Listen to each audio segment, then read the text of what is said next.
커밍아웃 스토리, 성소수자와 그 부모들의 이야기 21번째입니다. 제목은 행복하기 위한 결심. 당시 20살 대학에 갓 입학하고 처음으로 집을 떠나 기숙사에서 생활하고 있을 때였다. 저녁을 먹고 여느 때처럼 기숙사 침대에서 뒹굴고 있을 때 누나에게 전화가 왔다. 엄마랑 아빠 이혼한대. 큰 반응을 보이지 않았다. 묵묵히 듣고는 알았다고 하고 전화를 끊었다. 어슴풀에 짐작을 하고 있었기 때문이리라. 내가 중고등학생 시절부터 부모님은 끊임없이 싸워왔고 직장이 집과 멀었기 때문이지만 장기간 별거 중이셨다. 나중에 엄마에게 듣게 된 건 내가 대학에 들어가고 조금 클 때까지 참았던 것이라 한다. 짐작한 일이건만 전화를 끊은 뒤 침대에 엎드린 채 베개에 얼굴을 파묻고 소리내어 하염없이 울었다. 같은 방을 쓰던 형들이 깜짝 놀라 달려왔고 위로주를 함께 했다.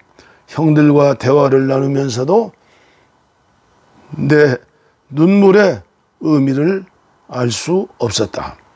몇 년이 흐르고 군대에 가야 할 시기가 됐다.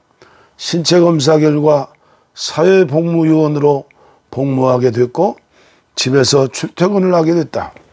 부모님의 이혼 전에도 아빠보다는 엄마와 가까웠기에 출퇴근도 당연히 엄마 집에서 했다. 누나는 일찌감치 출가했기에 집에서 홀로 지내던 엄마와 단둘이 서로의 외로움을 달래주며 그렇게 다시 2년이 지났다. 그 2년이 지난 무렵 이성애자라 생각하며 살아오던 내 삶에 큰 변화가 찾아왔다. 한 남자를 만났고 나는 양성애자로 성정체성을 확립하게 됐다. 그리고 내 삶의 변화를 이끌어낸 그 남자는 5년이 지난 지금까지도 동거하며 함께 미래를 그려가는 애인이 되었다. 복학을 하고 다시 출가 생활이 시작됐다. 그동안 남자친구와는 더욱 많은 추억이 쌓여갔고 나는 성소수자 인권활동에 발을 들였다. 수많은 인권활동의 현장을 누비며 사회의 성소수자 혐오와 차별을 몸소 느꼈다. 그 경험들은 전업 인권활동가의 길을 선택하게 만들었다. 하지만 내 삶의 큰 부분을 차지하는 파트너 그리고 생업에 대한 이야기를 가족과 나눌 수는 없었다. 여전히 엄마와 나 둘의 사이는 가까웠다. 하루에 한 번꼴로 통화를 하며 통화 말미에는 사랑해요를 붙이곤 한다. 그럼에도 성정체성이란 벽이 우리 사이를 가로막고 있었다. 거짓말을 하는 듯 죄책감이 들었고 나에 대한 온전히 털어놓고 싶지만 그러지 못하는 현실이 답답했다. 희망. 그러던 중 우연한 기회에 미국에 있는 성소수자 단체들을 방문하게 되었고 그 중에는 성소수자 가족 모임인 피플래그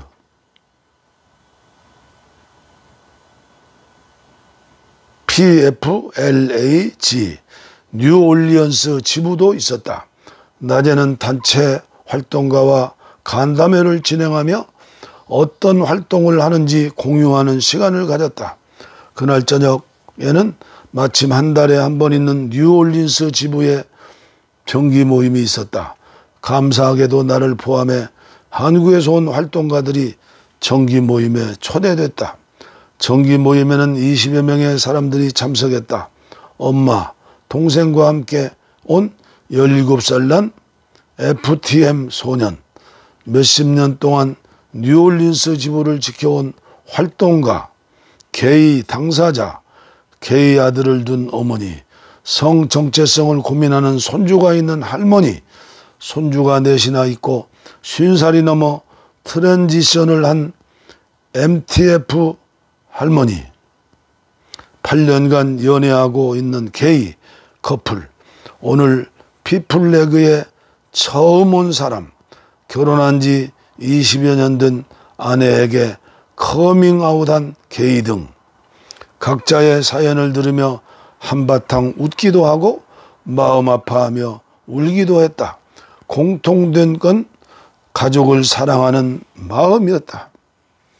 가족에 대한 사랑으로 사람들이 모였을 때 만들어지는 강력한 무언가를 느낄 수 있었다.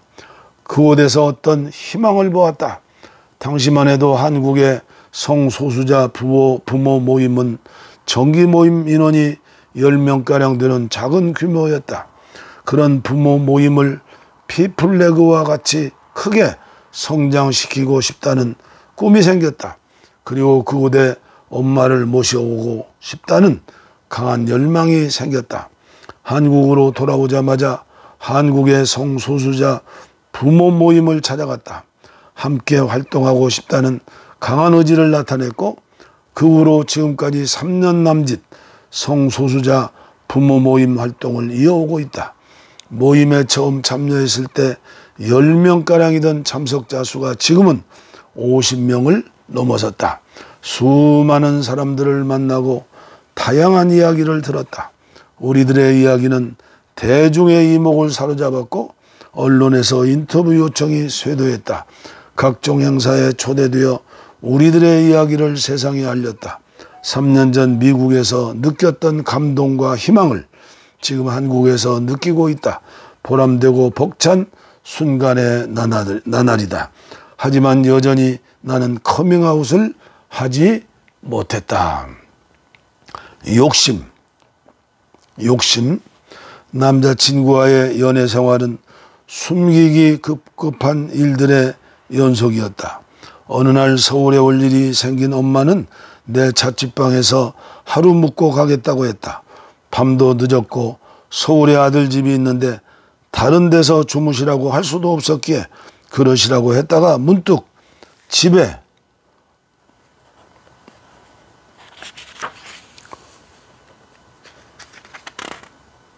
붙여둔 남자친구와 함께 찍은 사진들이 떠올랐다.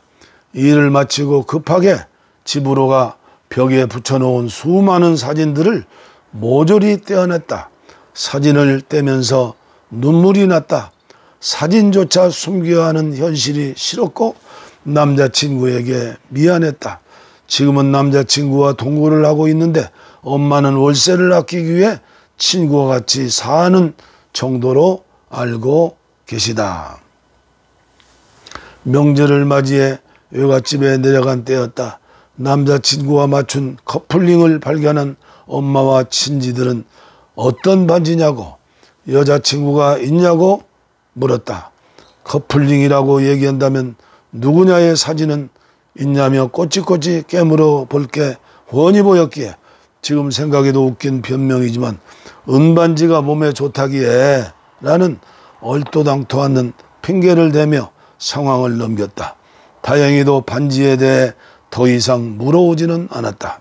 하지만 평소에도 여자친구와 결혼 얘기는 단골 화제거리다. 그때마다 그냥 생각이 없다며 화제를 돌리기 급급하지만 한편으로는 커밍아웃하고 싶은 마음이 더욱 간절해진다. 내 남자친구는 가족, 친지를 포함한 모든 주변 사람에게 커밍아웃한 상태이다. 부모님께도 나를 소개해 주었고 이제는 남자친구의 부모님과 서로 안부도 묻는 사이가 됐다. 부러웠다. 나도 엄마한테 당당하게 내 남자친구를 소개해드리고 싶었다. 데이트한 얘기도 하고 같이 여행한 얘기도 하고 자랑도 하고 남자친구와 엄마가 안부를 주고받는 사이가 되고 그러고 싶었다. 하지만 할 수 없었다. 그러던 어느 날 누나에게 전화가 왔다. 너 성소수자 단체 가입해 있어? 성소수자 그거 동성애 맞지? 너 남자 좋아하니? 놀랐다. 하지만 왠지 거짓말하거나 둘러대고 싶지는 않았다. 그렇다고 했다. 너 끼고 있던 반지도 남자랑 맞춘 거니? 그래서 얘기 안 했던 거야. 그래서 결혼도 안 하겠다고 한 거고.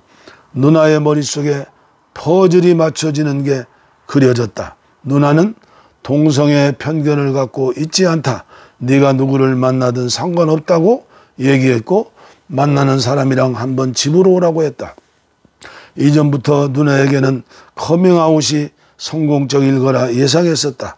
누나는 젊은 세대이고 평소에도 열린 마음을 내비쳤기 때문이다. 그럼에도 뭔지 모를 불안감에 커밍아웃을 미루고 있던 찰나 누나에게 먼저 연락이 온 것이다. 이후 남자친구와 함께 누나를 만났고 이런저런 이야기를 나누었다. 그리고 지금까지 누나는 우리 커플에게 맛있는 것도 사주고 술도 사주고 둘이 여행을 간다고 하면 용돈도 주고 차도 빌려주고 이것저것 챙겨주고 있다. 같이 놀러가서 찍은 사진을 누나에게 보여주기도 하고 누나네 커플과 우리 커플이 함께 술자리를 갖기도 한다. 너무 좋았다. 남자친구에게 느끼던 부러움을 누나를 통해 풀 수 있었다. 단순히 친구에게 커밍아웃하고 이야기를 하는 수준과는 다른 해방감이었다. 인간의 욕심은 끝이 없다고 했던가? 누나에게의 성공적인 커밍아웃은 엄마에게 커밍아웃하고 싶은 마음에 불을 지폈다. 하지만 SNS를 통해 공개적으로 커밍아웃을 해도 별로 걱정하지 않던 누나조차도 엄마에게의 커밍아웃만은 극구 반대했다. 기대. 시간을 거슬러 올라가 집에서 출근하며 군복무를 할 때였다. 퇴근 후 엄마와 같이 TV를 보고 있었다. TV에서는 연예인이 아닌 일반인들이 출연해 자신의 고민을 이야기하는 형식의 프로그램이 방영 중이었다. 그날 출연자는 파란 눈의 모녀로서 소개됐다. 모녀가 선천적으로 파란 눈을 가지고 태어났는데 남과 다른 외모 때문에 손가락질을 받고 기피 대상이 된다는 사연이었다. 관객들은 안타까움을 드러냈고 MC들은 파란 눈의 모녀의 잘못이 아니라 차별로 대하는 사회가 부조리하다고 말했다. 프로그램을 보던 엄마도 마찬가지의 반응이었다. 옆에서 지켜보던 나는 넌지시 물었다. 내가 만약 저런 사람이랑 결혼하면 어떨 것 같아? 그건 싫어. 나는 아들이 그냥 평범한 사람 만나서 평범하게 살았으면 좋겠어. 나는 나에 대해 말할 수 없었다. 복학을 하고 독립해서 생활하던 무렵 먼 친척의 결혼식에 참석하게 됐다.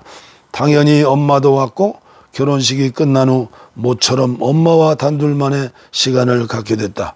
엄마는 할 말이 있다며 조심스레 말문을 열었다. 엄마가 어떤 아저씨를 만나서 같이 살게 됐어. 어떻게 만났는지, 어떤 사람인지, 엄마에겐 잘 대해주는지 여러 가지를 물었다. 너무 좋았다. 혼자 생활하는 엄마가 너무 외로워 보였고 나조차도 엄마 곁에 있어주지 못한다는 게 죄송스러웠다. 엄마에게 들으니 좋은 분 같았고 가로 열고 실제로는 엄마한테 매우 잘해주고 계셔서 감사하다 가로 닫고 그런 아저씨를 만나 새 삶을 시작한다니 마음 한편에 있던 짐을 덜어낸 기분이었다. 너무 잘됐다고 기뻐하는 나에게 엄마는 말했다. 나만 행복해서 아들한테 미안해. 요즘은 조금 잦아들었지만 그 후로도 엄마는 재차 얘기했다. 정말 괜찮냐고, 미안하다고, 그럴 때마다 정말 괜찮다고, 미안할 것 없다고, 엄마가 행복하면 됐다고 얘기하지만 잘 먹히지는 않았다. 여기서부터 나의 추측이다. 하지만 아마 사실일 것이다. 엄마는 내가 어렸을 때부터 내게 아빠와 싸우는 모습을 보여준 것을 미안해 하신다. 집안 형편이 좋지 못해 흔하디 흔한 학원 하나 보내주지 못한 것도 미안해하신다. 하다못해 메이크업 하나 사서 입히지 못한 것도 늘 미안해하신다. 그 미안함은 이혼 후 더 커졌을 것이다. 반면 그만큼 나에 대한 기대도 품고 있다. 당신의 힘든 삶을 답습하지 않기를, 좋은 사람을 만나고 좋은 직장을 얻어서 부족함 없는 삶을 살기를 바라는 것 같다. 자식의 성공한 삶을 통해 당신이 보답하기를 원하는 것이 아닌 오롯이 자식이 행복하기를 바라는 마음, 기대라는 감정과는 얼핏 모순되어 보이지만 나의 행복한 삶을 통해 당신의 죄책감을 덜길 바라는 마음은 기대를 불러 일으켰을 것이다. 하지만 그 내면에 가장 크게 자리 잡은 것은 나에 대한 사랑이라는 것에 의심의 여지는 없다. 어렸을 때부터 엄마의 미안함과 기대를 눈치채고 있었던 것 같다. 단지 내성적이고 꼼꼼했을 뿐인 성격은 상위권의 학교 성적과 맞물려 성실하고 모범적인 아들의 이미지를 만들어냈고, 이는 엄마의 기대를 증폭시켰다. 친척들을 만나거나 이웃들을 만날 때면 아들에 대한 칭찬 일색이었고, 그런 엄마의 기대를 눈치채지 않을 수 없었다. 사실 기대는 저버리려고 한다면 저버릴 수도 있었다. 하지만 미안함과 맞물린 기대는 기대를 충족시키는 방향으로 나를 이끌었다. 공부에 매진했다. 학원에 못 가는 만큼 뒤떨어지지 않도록 학교 수업을 충실히 따라갔고, 집 안팎에서 성실한 모습을 보이려 노력했다. 못 입고 못 먹고 못 갖는 것에 대해 초등학생 때부터 생떼 한번 부리지 않았고 불평 불만을 얘기하지 않았다. 그렇게 욕망을 눌러가며 서울 소재 4년제 대학에 입학하고 지금까지도 가족 친지 안에서는 성실하고 착한 아들로 살아가고 있다. 앞서 이야기한 부모님의 이혼 소식을 듣고 내가 눈물을 흘린 까닭을 당시에는 몰랐지만 지금은 미루어 짐작할 수 있다. 이혼 소식을 듣기 이전부터도 마음에 맞지 않는 사람과 억지로 살아가는 삶은 좋지 않을 거라고 생각했고, 그럴 거면 차라리 이혼하는 게 낫다는 생각이 강했다. 실제로도 부모님이 자주 싸우는 모습을 보며 차라리 이혼해서 다른 사람 만나 행복하게 사는 게 낫지 않을까 하는 생각을 어렸을 때부터 했다. 바라던 일이라고 할 수는 없지만 최선의 선택이고 짐작했던 일이 실제로 일어났을 것뿐이었거늘 나는 왜 눈물을 흘렸을까? 물론 엄마에 대한 안쓰러움도 있었겠지만 다른 이유는 이혼 후 엄마가 나에게 갖는 미안함에 더욱 커질 것이고, 그 미안함은 더욱 큰 기대로 돌아올 것이라는 걸 무의식 중에 알았기 때문이 아닐까 싶다. 그렇게 돌아올 더 큰 기대는 당시 나에게 큰 부담으로 다가왔을 것이다. 기대를 저버릴 수 없었기에. 그렇게 20년 넘게 기대를 저버리지 않은 아들로 살아왔다. 단순히 기대를 충족시키기 위함이 아니라 엄마가 나를 사랑하는 만큼 나도 엄마를 사랑했기에 엄마의 마음에 상처를 주고 싶지 않았다. 그러다 한번 큰 기대를 저버린 일이 있었다. 때는 졸업을 앞둔 시기, 진로를 고민하던 즈음 성소수자 인권활동에 매료됐고 전업 인권 활동가로서 살아가기로 마음을 먹게 되었다. 엄마에게 전화로 말씀드리자 엄마는 당연하게도 부정적인 반응을 보였다. 서울 소재 4년제 대학에 나름 취업도 잘 되는 학교였고 전공도 그랬다. 전공을 살려 취업하면 안정적인 고수익을 보장받을 수 있었다. 나조차 그렇게 살아갈 것이라 생각했는데 엄마는 오죽했으랴. 통화로 언쟁을 벌였다. 나를 이해해주지 못하는 엄마가 답답했다. 처음으로 단순한 짜증 정도가 아닌 큰 화를 내며 일방적으로 먼저 전화를 끊어버렸다. 나중에 아저씨한테 들으니 전화를 끊고 엄마는 그날 밤새 울며 잠을 설쳤다고 한다. 그 후로 지난날 설득 과정을 거쳤다. 지난한 설득 과정을 거쳤다. 내가 하고 싶은 일이 무엇인지, 물론 아직 커밍아웃이 못했기 때문에 성소수자 인권활동이 아닌 그냥 인권활동이라고 말씀드렸다. 무엇을 할 때 내가 행복한지 끊임없이 말했고 지금도 가끔은 못내 아수하시지만 이제는 어느 정도 받아들이셨다. 폭풍이 휩쓸고 지나간 듯한 그 시간 동안 마음이 아팠다. 직접 보진 못했지만 나 때문에 눈물을 흘리며 슬퍼하는 엄마를 생각하는 것만으로 가슴이 미어졌다. 20년이 넘는 삶 동안 느끼지 못한 감정이었기에 더욱 크게 다가왔다. 엄마의 고통도 나의 고통도 반복되기를 원치 않는다. 좋은 직장을 얻어서라는 엄마의 기대가 깨졌다. 좋은 사람을 만나서라는 기대마저 깨버리게 만드는 커밍아웃은 더욱 힘들어졌다. 물론 엄마가 갖는 그런 기대와 미안함이라는 감정을 사라지게 할 수 있다면 더할 나위 없이 좋을 것이다. 엄마에게는 물론 나에게도 가장 좋은 방향이다. 하지만 쉽사리 변하지 않을 것이다. 반백년의 세월을 그렇게 살아오셨다. 변할 수 있다 하더라도 역설적이게도 그런 감정들이 고된 삶을 살아갈 수 있게 하는 원동력이자 버팀목이 되고 있기에 그런 변화를 원하지 않는다. 결심. 성소수자 부모 모임에서 3년째 활동하며 많은 커밍아웃 스토리를 전해 들을 수 있었다. 정말 다양한 가족 상황이 있고 정말 다양한 커밍아웃 방법이 있다. 성소수자 자녀를 둔 부모 가이드북을 만들고 성소수자의 부모들을 직접 인터뷰하며 어떤 상황에서는 어떤 커밍아웃 방법이 효과적일 것인지 알게 됐고 커밍아웃을 받는 가족의 입장도 어떤지도 알게 됐다. 이미 머릿속엔 어떤 방식으로 커밍아웃할지 가장 효과적인 방법을 그려보기도 했다. 하지만 잘 알기에 오히려 커밍아웃하기가 더 어렵기도 하다. 커밍아웃을 받은 부모는 대개 6단계의 과정을 거치게 된다고 한다. 충격, 부정, 거부, 죄책감, 감정 표출, 결단, 참된 용인, 개인의 성향에 따라 단계를 다르게 경험하거나 혼재되어 경험하기도 하고 그 과정에서 느끼는 감정의 정도도 다를 것이다. 어느 단계는 건너뛰기도 하고 참된 용인까지는 도달하지 못하는 경우도 있지만 큰 틀에서 벗어나지 않는다. 엄마도 이 큰 틀에서 벗어나지 않을 것이고 나에 대한 사랑을 믿기에 언젠가 나를 진정으로 받아들여 주실 것이라고 생각한다. 그건 내가 행복한 길이니까 말이다. 문제는 개인에 따라 각각의 과정을 거치는 시간이 매우 짧기도 하고 매우 길기도 하다는 것인데 내가 아는 우리 엄마는 선행 단계를 거치는 기간이 매우 길 것 같고 그 과정 동안 느끼는 감정의 정도도 매우 클 것 같다. 해보지도 않고 어떻게 아느냐고 하지만 나는 알 수 있다.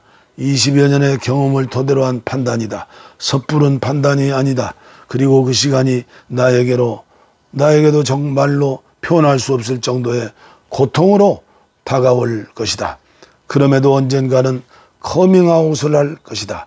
그 고통을 감내할 정도로 커밍아웃에 대한 욕구는 크다.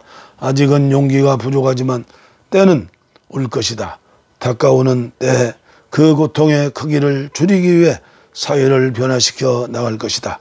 변화된 사회 속에서는 성소수자로서의 삶이 성공한 삶에 조금이라도 더 가깝게 보일 수 있도록 말이다. 21번째 말씀이었습니다. 참으로 안타까운 그들의 현실, 그들의 현실이 그들의 고통이 나의 고통이 되는 것, 그건 예수님 마음이죠. 이게 어찌 하루아침에 되겠습니까마는 조금만 마음을 연다면 동성애자들이 내 자식도 아닌데 내 친척도 아닌데 조금만 마음을 열고 책을 읽고 영화도 보고 논문도 읽고, 그런데 한국 교회는 우파적인 책들이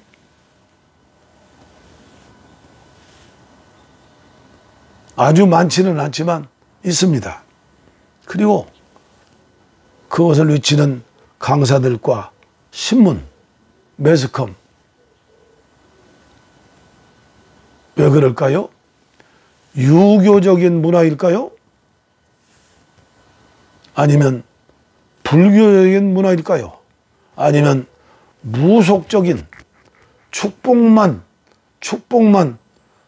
물 묻은 바가지에 꿰들어 붙듯 이런 어머니, 아버지의 마음처럼 우리 목회자들의 마음에 그런 집을 짓고 있지는 않을까요? 정말 먼저 깨달은 사람들이 기도를 많이 하면서 정죄하지 않고 피차에 시간이 지나간다면 분명히 다른 나라에도 이 동성애 문제가 수년 내에 용인된 게 아닙니다. 우리나라도 분명히 빨리빨리 문화가 잠재해 있는 한국교회 목사님들과 보수적인 어른들이 깨어서 새롭게 새로운 편애하지 않고 차별하지 않는 그런 나라, 그런 교회가 돌아올 줄 믿습니다. 감사합니다.